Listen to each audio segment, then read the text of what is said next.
তো আমি আজকে শিং মাছ ভুনা করব। তো কিভাবে আমি মাছটাকে কেটে পরিষ্কার করি সেই টিপসগুলো আপনাদের সাথে শেয়ার করব। তা আমি এখানে হ্যান্ড গ্লাভসগুলো নিয়েছি।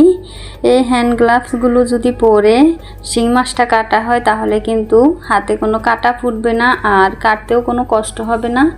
ইজিলি খুব সুন্দরভাবে কিন্তু মাছগুলো কেটে নেওয়া যাবে।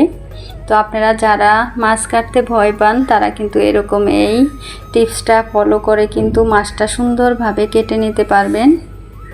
তা আমি প্রথমে দুইটা হ্যান্ড গ্লাভস পরে নিতেছি। আমার হাতটা কিন্তু পুড়ে গেছে। তো আশা করি পুরোটা ভিডিও জুড়ে থাকবেন আর আমার টিপসগুলো ফলো করে এইভাবে মাছ কেটে ধুয়ে পরিষ্কার করে কিন্তু রান্না করতে পারবেন। আমি সাথে একটু ছাইও নিয়েছি।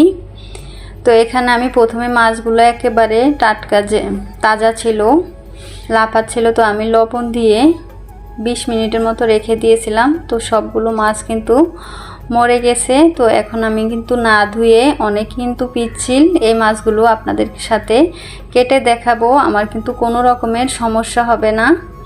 আলহামদুলিল্লাহ, এভাবে কাটলে কিন্তু মাছগুলো খুব সুন্দরভাবে কাটা যায়। তো আমি কিন্তু এখন সুন্দর করে মাছগুলোর কাঁটাগুলো ছেড়ে নিতেছি। প্রত্যেকটা মাছের পেটে কিন্তু ডিম ছিল।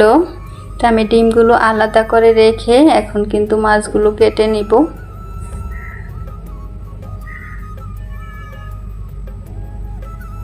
তো আমি সুন্দর করে কিন্তু মাছগুলো কেটে নিতেছি।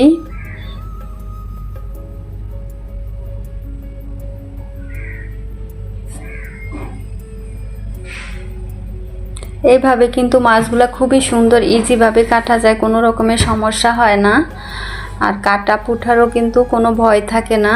আপনারা চাইলে, আমি আবারও বলতেছি, এভাবে কিন্তু মাছগুলো কাটতে পারেন। অনেকে কিন্তু এই মাছ কাটার ভয়ে কিন্তু খেতে পারে না। তো আমার আজকের এই টিপসটা ফলো করে কিন্তু আপনারা সুন্দরভাবে মাছগুলো কেটে নিতে পারবেন।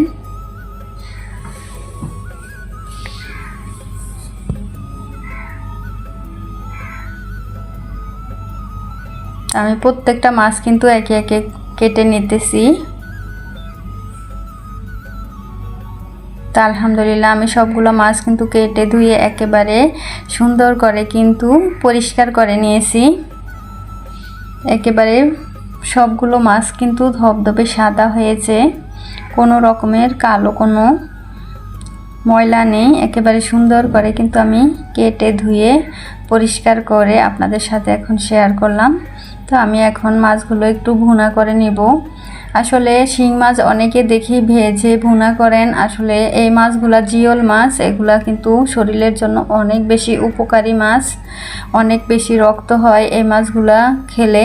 তো আপনারা যদি ভেজে রান্না করেন তাহলে কিন্তু মাছের কোনো আসলে যেই একটা ভিটামিন এটা কিন্তু থাকে না।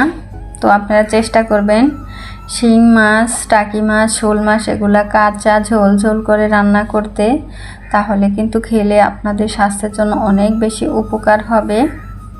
তো আমি এখানে সব মশলা দিয়ে কিন্তু মশলাগুলো হালকা করে একটু ভেজে নিতেছি। আমি এখানে কোনো সবজি দেব না, শুধু মাছগুলো একটু ঝোল ঝোল করে রান্না করব। তো আমি ভালো করে মশলাটাকে একটু কষিয়ে নিতেছি। মশলাটা যত সুন্দর করে কষানো হবে মাছটা কিন্তু খেতে তত বেশি মজা হবে। তো সেজন্য চেষ্টা করতে হবে মশলাটাকে ভালো করে কষিয়ে নিতে। তো আমি মাছগুলো যখন ধুয়েছি মাছগুলো কিন্তু একদম ফ্রেশ টাটকা ছিল, দেখেই বোঝা যাচ্ছে যে মাছটা খেতে ভালো হবে।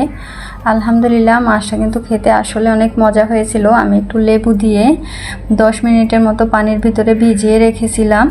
তো লেবু দিয়ে যদি কিছুক্ষণ পানির ভিতরে ভিজিয়ে রাখা যায় বা একটু লেবুর রস মেখে কিছুক্ষণ রাখা যায় তাহলে কিন্তু কোনো গন্ধ বা পেলেবার থাকে না। মাছটা কিন্তু একেবারে সুন্দর হয়ে গন্ধ ছাড়া হয়ে যায়, খুবই ভালো লাগে রান্না করলে। তো আপনারা কিন্তু এই টিপসটাও ফলো করতে পারেন। তা আমি এখন মাছগুলা দিয়ে সুন্দর করে একটু মশলার ভিতরে কষিয়ে নিতেছি। ভালো করে কষিয়ে তারপরে এখানে আমি ঝোল দিব। কষানোর আগে কিন্তু ঝোল দিব না। এইভাবে যদি শিং মাছটা ভুনা করা হয় তাহলে ছোট বড় সবাই কিন্তু অনেক বেশি পছন্দ করে, বিশেষ করে বাচ্চারাও কিন্তু এই মাছটা খেতে অনেক পছন্দ করে। তা আমি এখানে পরিমাণ মতো একটু ঝোল দিয়ে দিয়েছি, দিয়ে এখন ভালো করে কষিয়ে নেব।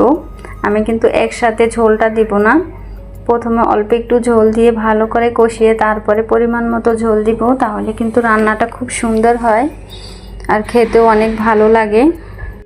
যারা আমার ভিডিওটা দেখতেছেন এখন পর্যন্ত একটা লাইক দেননি, প্লিজ একটা লাইক দিয়ে ভিডিওটা কন্টিনিউ করবেন।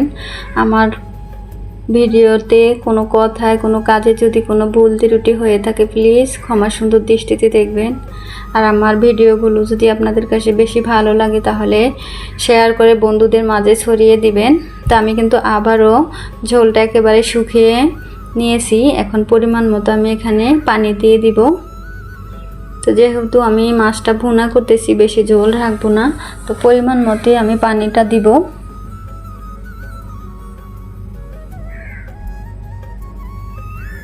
শিং মাছটা কিন্তু আপনারা অবশ্যই কাঁচা রান্না করার চেষ্টা করবেন, তাহলে এই মাছের গুণাগুণটা কিন্তু একদম ঠিক থাকবে। আর ভেজে রান্না করলে কিন্তু আসল ভিটামিনটা থাকে না।